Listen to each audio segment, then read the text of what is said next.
네, 안녕하세요. 저는 창덕여자중학교 사회교사 임윤희입니다. 저는 학교에서 넘버 4입니다. 제가 알기로는 학교에는 인기 순위가 있다고 들었습니다.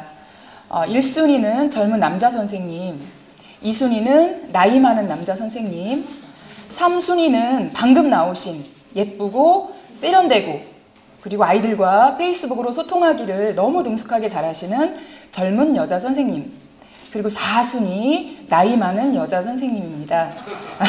제가 보기보다는 나이가 많습니다. 42살입니다. 하지만 학교에는 40 넘었습니다. 학교에는 저보다 더 나이가 많으신 베이비붐 세대인 40대 후반부터 50대 중반의 여자 선생님들이 대부분을 이루고 있죠. 이런 분들에게 스마트 교육에 대해서 홍보를 해야 되는 입장에서 이 자리에 오신 분이 대부분이라고 생각합니다. 물론 경품에도 관심 있으시겠지만요. 그래서 저는 그런 분들에게 반발심을 최소화하면서 그분의 전문성, 20년 이상 교과에서 쌓은 여러 가지 전문성과 아이들을 잘 다루는 어떤 교사로서의 전문성을 살리면서 아이들이 좋아할 만한 양념으로 약간 스마트한 자료들을 활용하는 방법을 소개하고자 합니다. 실제 저의 자료는 그 결과물은 없습니다. 다만 제가 작년에 스마트폰도 없었고 스마트하지 않았던 시절에 수업을 하면서 이런 점이 참 아쉬웠는데 했던 점이 있거든요. 거기에 스마트한 양념을 한다면 얼마나 좋을까 하는 이야기를 하고자 합니다. 저는 8분 동안 발표하겠습니다. 8분이 지나면 김두일 선생님께서 마이크를 꺼주시기 바랍니다. 네, 그래서 저는 스마트한 사회과 스마트 수업이라고 했습니다. 여기서 스마트란 나에게 부담을 덜 주면서 내가 하고 있는 교과 전문성을 최대한 살리면서 아이들에게 조금이라도 늙은 선생님이라는 부담을 주지 않는 수업을 말하는 것입니다. 이건 다 알고 계실 것이고요. 스마트의 최고의 목적은 어떻게 보면 소통이겠죠. 실제로 보면 소통하지 않는 사람들로 인한 무자비한 범죄들이 많이 일어나고 있습니다. 그것으로 인한 사회적인 비용도 굉장히 크죠. 그래서 최근에 스탠포드 대학교가 전 세계 경제의 중심지인 뉴욕에 캠퍼스를 열었습니다. 그 이유는 IT, 발음이 좀 좋지 않은데요. 예, IT 상상해 주십시오. IT는 극도로 발전하고 있으나 그것이 단순히 스마트 기기를 사용하는 능력만에 치중해서는 안 된다. 그 안에서 정말 중요한 건 콘텐츠다. 그래서 전 세계 사람들의 흐름을 가장 빨리 읽어낼 수 있는 뉴욕의 그 콘텐츠, 인문학적인 소양을 읽어내기 위하여 뉴욕으로 캠퍼스를 열었다는 이야기를 들었습니다.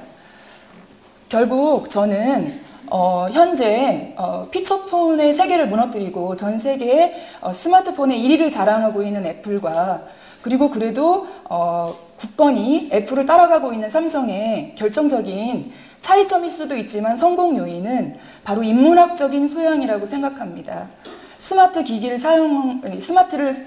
기기를 사용할 때 느끼는 어떤 만족감, 내가 좀 세련돼 보인다는 생각, 그런 것들이 아닐까 하는 생각이 듭니다. 그래서 저는 스마트 기기를 좀 더 스마트한 그 컨텐츠를 채울 수 있는 아이디어들을 아이들한테 제공하고 아이들은 자기들이 가지고 있는 스마트한 기술을 좀 더 활용해서 좀 더 세련된 작품을 만드는 데 좀 목적을 두었는데요. 실제로 제가 작년에 7월부터 했던 수행평가 겸 사회 수업의 내용이 문화상품을 개발하는 것이었습니다. 스토리가 있는 문화상품인데요. 사실 제가 이제 사회교사이다 보니까 우리나라는 천연자원이 거의 없고 우리나라가 세계 15위의 그 GDP 수준을 가지고 있는 이유는 문화자원과 인적자원이거든요. 그리고 실제로 제3의 물결이라는 책을 쓴 엘빈 토플러는 2010년 부의 미래라는 책을 통하여 앞으로의 부를 결정하는, 한 국가의 부를 결정하는 최대의 요인은 문화라고 하였습니다. 더구나 우리 학교가 정동길의 한 복판에 있습니다. 그래서 제가 학교 주변에 있는 문화유산을 몇 가지 소개하고 감동적으로 받아들일 수 있는 어떤 광고를 한번 만들어 봤으면 좋겠다 하는 수업을 했었어요. 스마트 기기를 전혀 사용하지 않았습니다. 아이들이 저렇게 모여서 이제 브레인스토밍을 하였죠.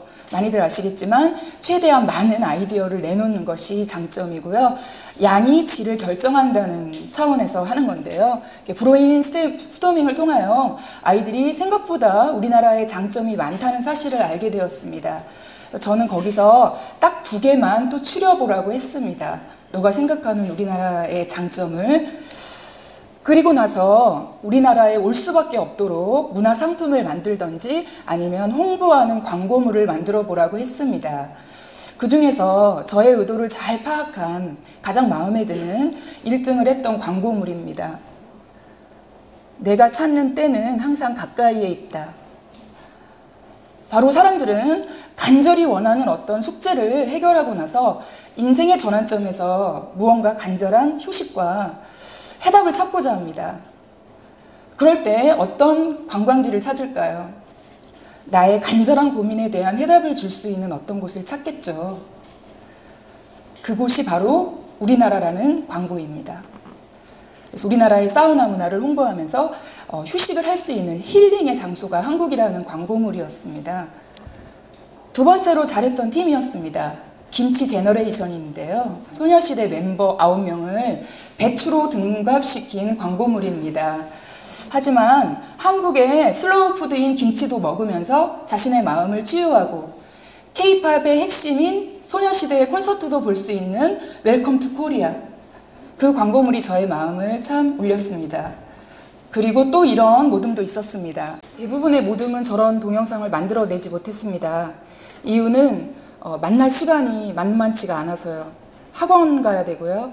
또한 만만한 카메라가 없었습니다.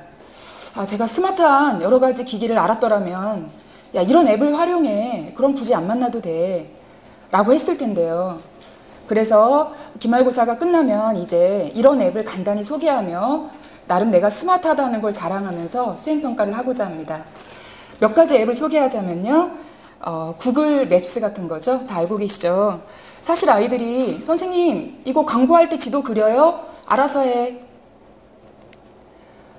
선생님 도로도 그려야 되나요? 니네가 알아서 해. 선생님 알아보러 안녕하세요 뭐예요? 글쎄 아마 구글 번역을 제가 알았더라면 아이들이 직접 그 자리에서 검색하여 좀 더 풍성한 광고물을 만들었겠죠. 예. 또한 선생님 우리나라 요리 방법 좀 소개하면 안 돼요? 제가 뭐라고 했을까요? 알아서 해 라고 했습니다. 하지만 이제는 그렇게 하지 않겠습니다.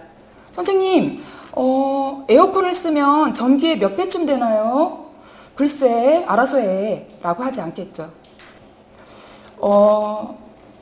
영국의 한 신문사에서 이런 공모를 했습니다. 영국의 끝에서 끝까지 가장 빨리 가는 방법이 무엇이냐고. 어쩌면 우리가 가고자 하는 21세기 교육 강국이 되는 하나의 방법으로 스마트가 있는데요. 같이 가는 방법이 뭘까요? 아마 선생님들도 학교에 가셔서 가야 할 길이라는 건 알지만 따라오기를 거부하는 대다수의 선생님과 싸워야 할 텐데요. 저는 이렇게 말씀드리고 싶습니다. 네, 감사합니다. 이상입니다.